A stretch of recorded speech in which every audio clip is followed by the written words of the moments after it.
Job క్యాలెండర్ను వెంటనే విడుదల చేయాలి. పీడీఎస్యూ నూతన కమిటీ డిమాండ్. నెల్లూరు రాష్ట్ర ముఖ్యమంత్రి జగన్మోహన్ రెడ్డి ప్రతి ఏటా జాబ్ క్యాలెండర్ను విడుదల చేస్తానని గత ఎన్నికల సమయంలో హామీ ఇచ్చాడని, ఇచ్చిన హామీని వెంటనే నెరవేర్చుకోవాలని, లేని పక్షంలో జగన్ ప్రభుత్వానికి వ్యతిరేకంగా పోరాటం చేయాల్సి వస్తుందని పీడీఎస్యూ నూతనంగా ఎన్నికైన కమిటీ డిమాండ్ చేశారు. 25 మందితో పీడీఎస్యూ రాష్ట్ర నూతన కమిటీని ఏర్పాటు చేసుకున్న అనంతరం సోమవారం స్థానిక అంబేద్కర్ భవన్లో ఏర్పాటు చేసిన విలేకరుల సమావేశంలో మాట్లాడారు. ఇదే పద్ధతిని రాష్ట్రంలో ఉన్నటువంటి జగన్మోహన్ రెడ్డి అవలంబిస్తా ఉన్నారు. ఎందుకంటే ఆనాడు ప్రతిపక్షంలో ఉన్నప్పుడు నేను విన్నాను, నేను ఉన్నానని పాదయాత్రలో చెప్పినటువంటి జగన్మోహన్ రెడ్డి గారు 4.5 ఏళ్ల కాలంగా ఒక్క ఉద్యోగ నోటిఫికేషన్ కూడా భర్తీ చేయలేదు. ఈ రాష్ట్రంలో 2.5 లక్షల ఉద్యోగాలు ఖాళీ ఉన్నాయి. 50,000 ఉపాధ్యాయ పోస్టులు ఖాళీగా ఉన్నాయి. ఈ రోజు రాష్ట్ర వ్యాప్తంగా 10,000 ఏకోపాధ్యాయ పాఠశాలలు అనేవి ఉన్నాయి. గత 4.5 ఏళ్లుగా 4,000 ప్రభుత్వ పాఠశాలలు దళిత వాడల్లో ఉన్నటువంటివి, ఆదివాసీ ప్రాంతాల్లో ఉన్నటువంటివి, పేటల్లో ఓడల్లో ఉన్నటువంటి పాఠశాలని మూసివేసినటువంటి ఘనత ఈ రాష్ట్ర ప్రభుత్వానికి దక్కిందని చెప్పేసి మేము చెప్తా ఉన్నాం.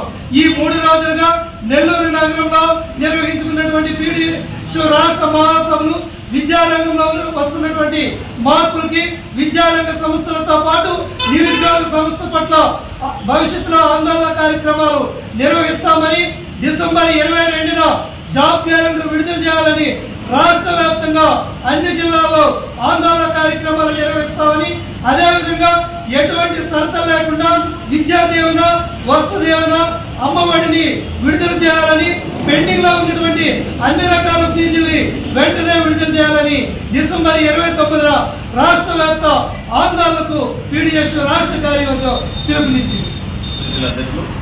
ఈ నెల 15, 16 తేదీలో పీడీఎస్ రాష్ట్ర మహాసభలు నెల్లూరులో జరిగినాయి. ఈ మహాసభలు సాధించినటువంటి మీడియా మిత్రులకు, అదేవిధంగా అన్ని సంస్థలకు కూడా పీడీఎస్ తరఫున ఎక్కువ ధన్యవాదాలు చేస్తున్నాం. ఈ 3 రోజుల పాటు జరిగినటువంటి సభలలో అనేక రకాల విద్యారంగ సంస్థలు చర్చించడం. ముఖ్యంగా ఏంటంటే ఈ దేశంలో మోడీ ప్రభుత్వం వచ్చిన తర్వాత ఈ దేశాన్ని కాషాయకరణ పేరుతో హిందూ ముస్లింపై దాడులు చేయాలనే ఉద్దేశంతో ఈరోజు నూతన విద్యా విధానాన్ని చట్టాన్ని తీసుకొచ్చారు. కొన్ని రాష్ట్రాలు వ్యతిరేకిస్తే మన ఆంధ్రప్రదేశ్లో రాష్ట్రం ఈ నూతన విద్యా విధానాన్ని చట్టాన్ని అమలు చేశారు.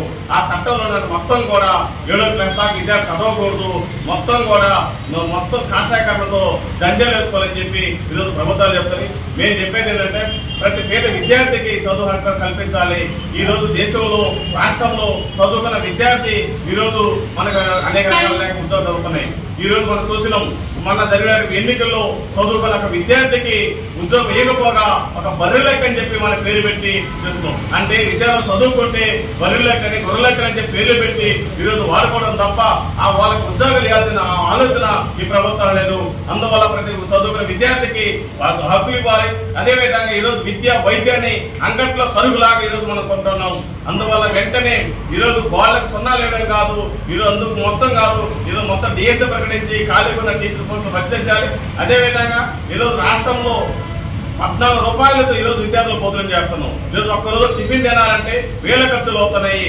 ఎమ్మెల్యేలు ఎంపీలు జీతాలు పెంచుతున్నారు. ఈరోజు సాంఘిక సంక్షేమ రంగాలటువంటి హాస్టల్స్ ఈరోజు అనేక రకాల సమస్యలు ఉన్నాయి. ఈ సమస్యల మీద ఏ పార్టీ ఎమ్మెల్యే కానీ మాట్లాడే పాపన పోలేదు. అందువల్ల విద్యార్థుల ఓటు హక్కును, విద్యార్థుల నిరుద్యోగ హక్కును భవిష్యత్తులో చూపించే తొందరలో ఉంటుంది. అందువల్ల వెంటనే విద్యారంగం సంబంధించినటువంటి ఉద్యోగాలు కానీ, ఖాళీ పోస్టులు కానీ భర్తీ చేయకపోతే విద్యార్థుల సత్తా ఏంటో మన తెలంగాణ చూపించారు, భవిష్యత్తులో ఆందోళన చూపిస్తాం.